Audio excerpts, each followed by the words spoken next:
guru serta teman-temanku yang saya cintai, marilah kita panjatkan puji dan syukur kehadirat Allah Subhanahu wa taala, berkah dan karunia-Nya. Izinkan saya berbicara, bukan untuk menjadi seorang yang hendak menggurui atau semacamnya. Hanya hendak berbagi ilmu dan ingin bersama-sama senantiasa memperbaiki diri agar menjadi hamba Allah yang terus menuju ke arah yang lebih baik. Amin. Tema yang akan saya bawakan kali ini cukup umum dan ada berbagai macam sudut pandang pengertiannya, yaitu menjadi hamba Allah yang taat beribadah. Sebelum memasuki tema menjadi hamba yang taat beribadah, kita akan membahas sebuah tema, yakni cinta lingkungan perspektif Islam. Bersuci dari najis. Yang pertama, menggunakan air. Air yang bisa digunakan untuk bersuci adalah air yang belum terikat dengan nama yang melekat, tidak berubah baik warna, bau, maupun rasanya, dan belum pernah digunakan untuk berwudu maupun membersihkan najis. Yang kedua, menggunakan debu. Debu difungsikan sebagai alat bersuci atau wudu lantaran ketiadaan air atau karena tidak diperbolehkannya air mengenai tubuh atau sakit. Selanjutnya, proses penyamaan kulit bengkai. Proses menghilangkan lendir daging yang masih menempel pada kulit bangkai dengan menggunakan sesuatu yang rasanya pahit. Yang keempat, batu. Dalam bersuci dan dari kencing dan berak diperbolehkan menggunakan batu atau benda padat yang keras dan bisa menghilangkan kotoran seperti itu. Sebelumnya perlu kita ketahui apa itu najis. Najis yaitu suatu perkara yang mencegah keabsahan dalam beribadah sholat. Yang pertama, najis mughaladah. Apa saja najis mughaladah? Yaitu najisnya anjing dan babi atau hewan yang terlahir dari anjing atau babi dengan hewan suci. Yang kedua, najis mukhafafah. Najis dari air kencing bayi laki-laki yang belum genap umur 2 tahun yang sumber kekuatannya hanya dari ASI ibu. Yang ketiga, najis mutawasitoh, yakni semua najis selain najis mughaladah atau mukhafafah. Contoh seperti kotoran ayam, kotoran kambing, dan lain sebagainya.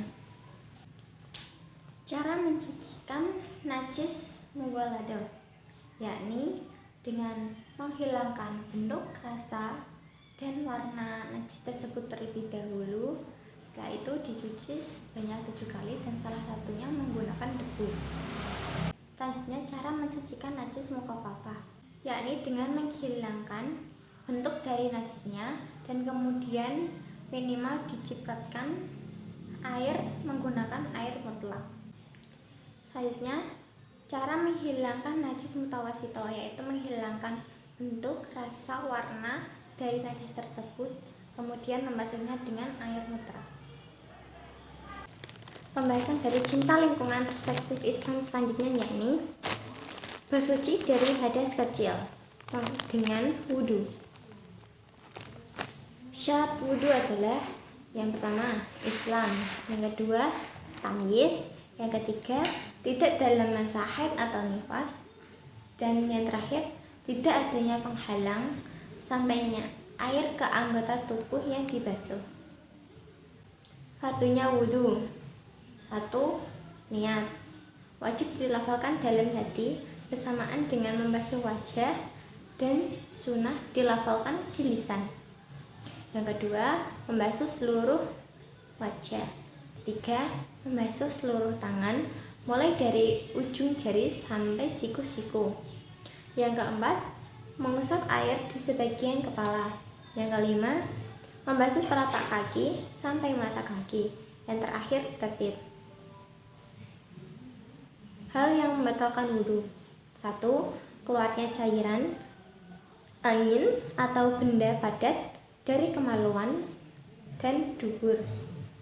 2. Hilangnya akal. Yang ketiga, bersentuhan kulit antara laki-laki dengan perempuan balik. 4.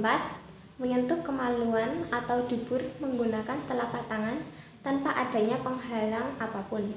Hal yang diharamkan ketika tidak memiliki wudhu. Yang pertama, tidak diperbolehkan sholat. 2. Tidak diperbolehkan tawaf. Yang ketiga, tidak diperbolehkan memegang mushaf Al-Quran. Selanjutnya, bersuci dari hadas besar, yakni dengan mandi. Hal yang mewajibkan untuk mandi adalah 1. Maksudnya kelamin laki-laki dengan farju atau kelamin perempuan. Yang kedua, keluarnya sperma. Ketiga, haid ataupun nifas. Yang keempat, melahirkan.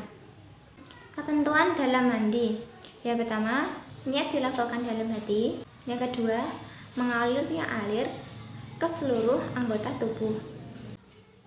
Selanjutnya kita akan membahas tema tentang menjadi hamba Allah yang taat beribadah. Teman-temanku yang saya cintai, seperti yang kita tahu, pentingnya sholat merupakan ibadah yang paling utama. Untuk itu, perlu kita ketahui apa itu sholat.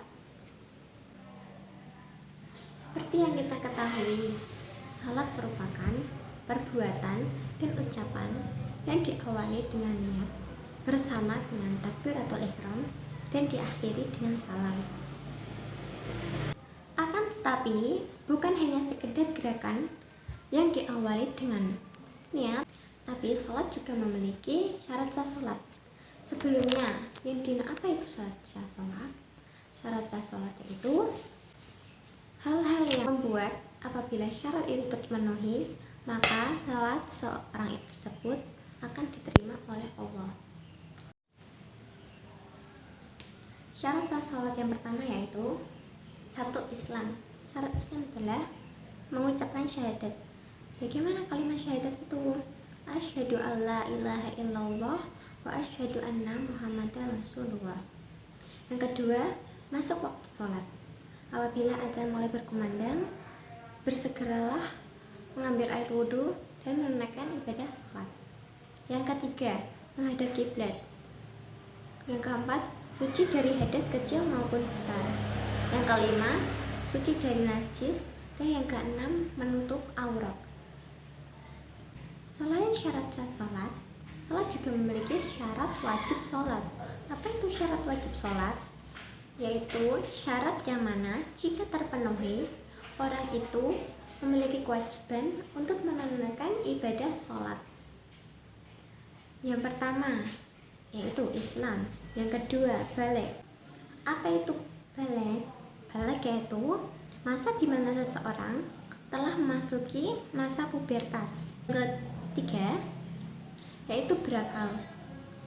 Percuma seseorang itu memasuki masa baligh tapi seorang itu tidak memiliki akal. Maksudnya tidak memiliki akal lagi bagaimana? Seorang itu memiliki kecepatan dalam pikirannya seperti autis maupun orang gila. Yang keempat yaitu suci dari hadas dan nifas. Selanjutnya adalah rukun sholat. Apa itu rukun? Rukun yaitu sesuatu yang harus terpenuhi agar terjadi yang namanya sholat. Rukun sholat yang pertama yaitu niat. Yang kedua, membaca Al-Fatihah. Yang ketiga, rukuk secara tumanina. Bagaimana bacaan rukuk? Yaitu Subhana rabbiyal adzim wa bihamdi, diulang 3 kali. Subhana rabbiyal adzim wa bihamdi, Subhana rabbiyal adzim wa bihamdi, Subhana rabbiyal adzim wa bihamdi. Yang selanjutnya yaitu i'tidal. Bagaimana bacaan i'tidal? Sami Allahu liman hamidah, Rabbana lakal hamdu mil'us samawati wa mil'ul ardi wa mil'u ma syi'ta min syai'in ba'du. Selanjutnya yaitu gerakan sujud. Bagaimana doa sujud? Subhana rabbiyal a'la wa bihamdi. Seperti waktu ruku, bacaan diulang 3 kali. Subhana rabbiyal a'la wa bihamdi, Subhana rabbiyal a'la wa bihamdi, Subhana rabbiyal a'la wa bihamdi. Selanjutnya yaitu keenam, rukun sholat, duduk di antara dua sujud. Bacaannya bagaimana? Yani Rabbil firli warhamni wajibuni warfa'ni warzuqni wahdini wa'afini wa'fu anni. Nah, selanjutnya tasyahud akhir.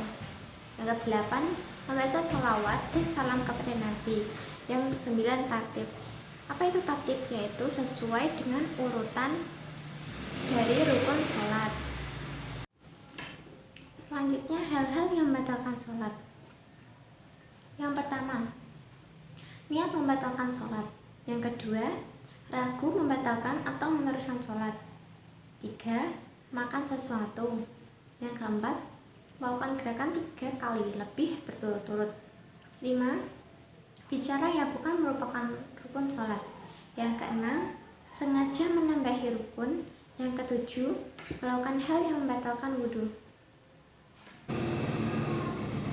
Teman-temanku yang saya sayangi, mungkin hanya sedikit yang dapat saya sampaikan, dan masih banyak kekurangan dalam penyampaian saya, dan saya minta maaf atas hal tersebut.